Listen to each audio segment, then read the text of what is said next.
Good evening. I am Dr. Bharati, Assistant Professor, Department of Electrical and Electronics Engineering. The subject is Computer Architecture and Organization. The unit is Unit 4. The topic is Interrupt Initiated I/O. Overview of this topic. The data transfer between the CPU and the I/O devices or the memory unit and the I/O devices are handled in variety of modes. In some modes, the CPU is kept as an intermediate device, and some other modes, the data is directly transferred from the memory unit to the I/O devices. So now, what is an I/O device? I/O device is also called as peripheral device, which is nothing but the input and output devices which are attached to your computer systems is called peripheral devices or I/O devices. For example, monitors, keyboard, printers are also called as I/O devices. The data transfer between the CPU and the I/O device or the memory unit and the peripheral device or I/O device is initiated by the CPU. So here are the modes of transfer. The data transfer to and from the peripheral devices may be handled in one of these three modes. First one is interrupt initiated I/O, direct memory access, which is also called as DMA, and programmed input output devices. In today we are going to see in details about the interrupt initiated I/O. So first let us see the interrupt initiated device. So first, what is an interrupt? Interrupt is nothing but a signal or a condition which causes the executing program to stop. Suppose your computer is processing some program.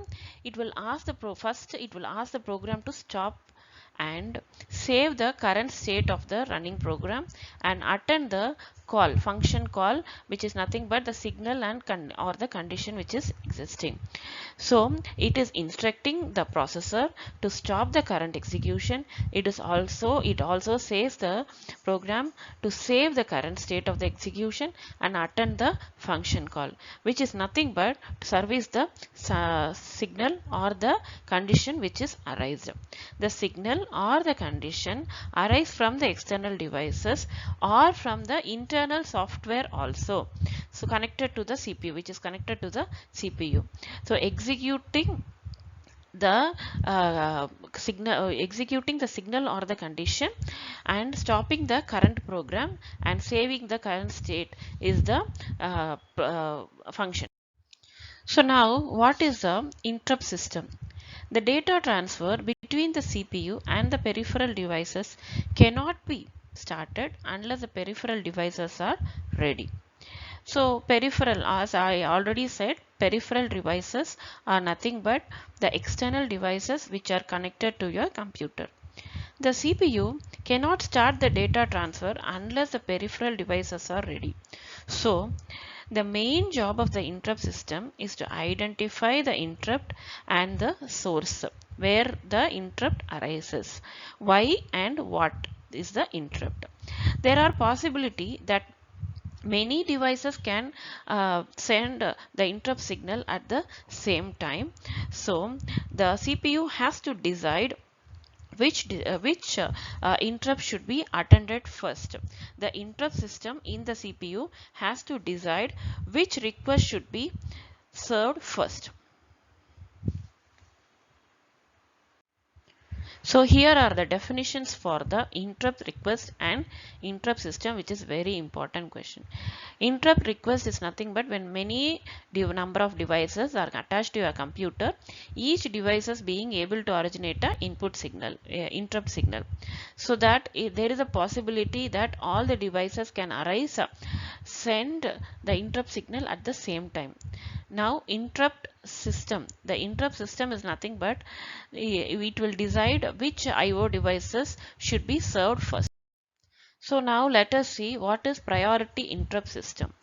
Priority interrupt system is nothing but when two or more devices send the interrupt request simultaneously at the same time to the CPU. The CPU has to decide which IO devices has to be served first. So these above devices are categorized into two. One is high priority device and low priority device. High priority device is nothing but high speed data transfer devices. For example, your magnetic disk is a very high speed device. Low priority device is nothing but low speed data transfer, which is nothing but your keyboard. So whenever these two devices raise an interrupt, obviously your computer will give access to the high priority device, which is nothing but the magnetic disk. Whenever more number of devices send interrupt requests at the same time, the CPU will serve high priority device first, scrutinizing the interrupt request and establishing the simultaneous interrupt can be done by the software and hardware. Two methods are there. These two methods are adopted by the CPU in order to scrutinize your interrupt signal. So let us see the types of interrupts. There are two types of interrupt. One is hardware interrupt and software interrupt. In hardware interrupt also again it is divided into two. One is maskable hardware interrupt and non-maskable hardware interrupt. The hardware interrupt is nothing but the signal which is sent from the external devices, which is nothing but your keyboard or printer or whatever it is. Now for example, pressing a key in a keyboard is an example of a hardware interrupt. So maskable interrupt means the hardware interrupt which can be delayed or wait for to attend the high priority interrupts. Non-maskable interrupt is nothing but the hardware interrupt which cannot delay further, which has to be attended immediately. So software interrupt is nothing but in a running program in your system. So which is the interrupt which is caused by any computer instruction from in your system.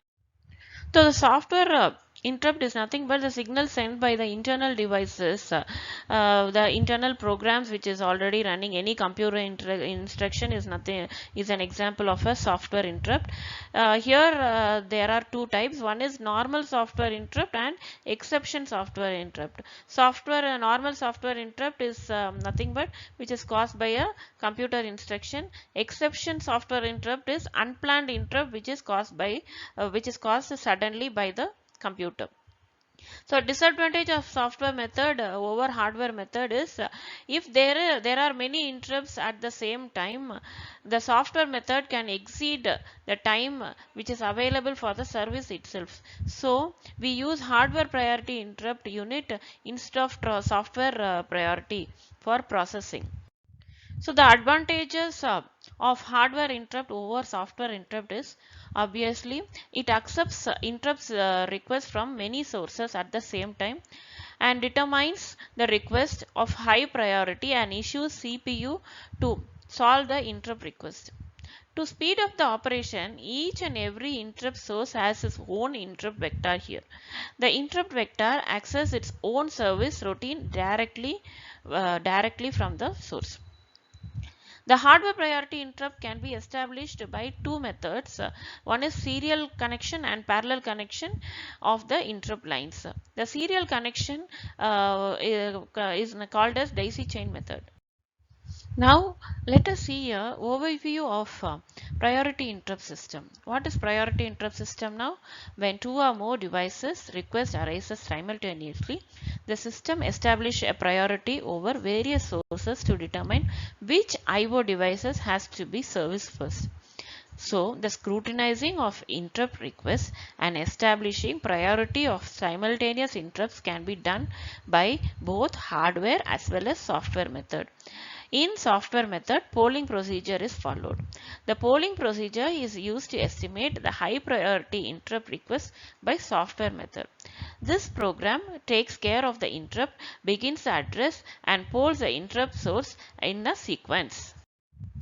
And as I already told you, why software method is eradicated, because the disadvantage of polling method by software method, if there are many interrupts, the time required for the poll method can exceed the time available for the service itself. So we use hardware priority unit to speed up the process.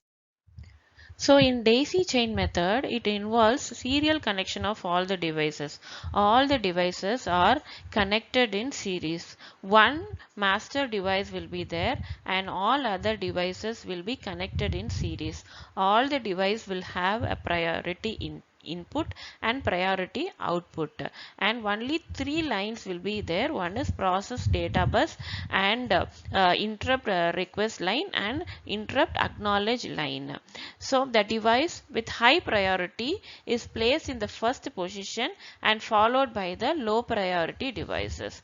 Here the deciding who gets the access first to the bus for reading or writing when multiple devices are connected at the same time. Here three types of bus arbitrations are there. One is daisy chain, which we are seeing now. Next is polling bus arbitration and independent request arbitration. So the working of daisy chain method. First, the interrupt acknowledge will be sent to D1. If D1 is using the bus, it will send the bus busy signal to the other two devices. So the D2 and the D3 will be waiting until the bus will be released by the D1. When the D1's process is complete, it will send signal, the bus ready signal, to all the other devices. So now let us see the advantages of the daisy chain method. One is the devices are connected one after the other, so it is very simple to handle. Only three lines will be there. One is process data bus, interrupt request and interrupt acknowledge, so it is easy to handle. Next, the disadvantage is nothing but the poor fault tolerance. Suppose the device D2 is failure, then the signal will not be sent to D3 since all the devices are connected in series. Now let us see one stage of daisy chain method. The interrupt request line or the wire is common to all the buses as all the devices are connected in series. Each and every device adds priority input as well as priority output. Whenever device need a interrupt, the line is assessed high. High is nothing but 1 will be given. The CPU acknowledge by enabling the interrupt acknowledge line. The signal received by the device 1 at priority input. The acknowledge signal passes on to the next devices via priority output, which is given in all the device. If the device 1 has pending interrupt, it blocks the acknowledge signal by passing 0, that is low, in the PO, that is priority output. Now let us see in daisy chain method parallel priority interrupt. In parallel priority interrupt, the devices are connected in parallel. The interrupt signal will be sent parallelly to all the devices separately. The parallel priority interrupt method uses register whose bits are set separately by interrupt signal from each device. Priority is established according to the position of the bit in the register. So here it has an interrupt register whose individual bits are set by external conditions and cleared by the program instructions. The mask register, which has the same number of bits as in the interrupt register. The priority encoder generates 2 bits of the vector address, which is transferred to the CPU parallelly. So now priority encoder is nothing but it is a circuit which implements the priority function. So many devices are connected to the IO devices are connected to the CPU, so it has to decide which device should be served first. So is the function of priority encoder which enables the circuit which enables the priority function. The logic of the priority encoder is same, that if 2 or more inputs arrives at the same time, the input have different priority will take the precedence. So let us now see what is interrupt cycle. At end of each instruction cycle, the CPU checks interrupts enable flip-flop. There is an interrupt enable flip-flop. So IEN, it is called as IEN, and interrupt request coming from IST, interrupt status flip-flop. If either is equal to 0, the control continues with the next instruction. If both are equal to 1, the CPU goes to interrupt cycle. During the interrupt cycle, the CPU does the following operation. One is the stack pointer is decremented incremented by 1, push the program counter into the stack and enable the interrupt acknowledge. Next, disable the further interrupt. So now software routine. Software routine is nothing but a program stored in the memory for servicing this interrupts, to attend the interrupts. The computer must have a software routine for servicing the interrupt register and for controlling the interrupt hardware register. Thus, the software and hardware methods are done. Now, in this class we saw what is interrupt, the modes of transfer. There are three modes of transfer. Initially we saw interrupt initiated, program initiated, and DMA. So in this class we saw priority interrupt, how it is done. Okay, thank you.